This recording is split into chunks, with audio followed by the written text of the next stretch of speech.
Hi guys, அஸ்லாம் வலைக்கும். இன்றைக்கி ஒரு சூப்பரான ரெசிபி ஒன்று கொண்டு வந்திருக்கேன்.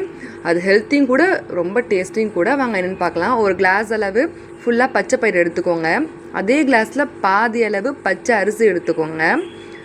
அந்த பாதி அளவில் இன்னும் கம்மியாக உளுந்து எடுத்துக்கோங்க. இது எல்லாத்தையும் நல்லா வாஷ் பண்ணிக்கோங்க. நிறைய டஸ்ட் இருக்கும். 3 டைம்ஸ் நார்மல் தண்ணி, உப்பு தண்ணியில் நல்லா வாஷ் பண்ணிக்கோங்க. அதுக்கப்புறமா நல்ல தண்ணி ஊற்றி ஊற வச்சுருங்க. நல்ல தண்ணி ஊற்றி ஊற வச்சுருங்க. அப்புறம் லாஸ்ட்டாக வெந்தயம் ஒரு 1/4 ஸ்பூன் போட்டுக்கோங்க. நல்லா பஃபினஸாக வரதுக்காக. ஒரு 5 மணி நேரம் ஊறினதுக்கப்புறம் நான் எடுத்துக்கிறேன். எடுத்துகிட்டு நம்ம மிக்ஸி ஜாரில் எவ்வளோ முடியுமோ அவ்வளோ ஃபைன் பேஸ்ட்டாக நம்ம அரைச்சிக்கலாம். உங்களுக்கு இப்போ உப்பு போட்டு அரைக்கிறீங்கன்னா நீங்கள் உப்பு போட்டே அரைச்சிருங்க. நான் எப்பயுமே மிக்ஸி ஜாரில் போடும்போது உப்பு போட்டு நான் அரைச்சிருவேன். இந்த மாவு பொங்க வைக்கணும் அப்படின்லாம் அவசியம் இல்லை. அரைச்ச உடனே நம்ம சுற்றலாம். நல்லா மொறுன்னு சூப்பராக வரும் தோசை.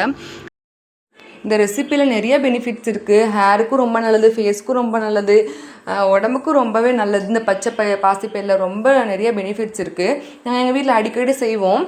நான் உடனே மாவு அரைச்சிட்டு நான் உடனே உங்களுக்கு தோசை ஊற்றி காட்டுறேன் எப்படி இருக்குன்னு பாருங்கள். உங்களால் எவ்வளோ மெல்லிசாக ஊற்ற முடியுமோ அவ்வளோ மெல்லிசாக ஊற்றிக்கோங்க. நல்லெண்ணெய் ஊற்றி சுடுங்க. அப்போ தான் ரொம்பவே நல்லது உடம்புக்கு. இந்த தோசைக்கு என்ன சைடிஸ் வச்சு சாப்பிட்டாலுமே சூப்பராக இருக்கும். குழம்பும் நல்லாயிருக்கும், சட்னிஸும் நல்லாயிருக்கும். கண்டிப்பாக ட்ரை பண்ணி பாருங்கள். தேங்க்யூ ஃபார் வாட்சிங். பாய்.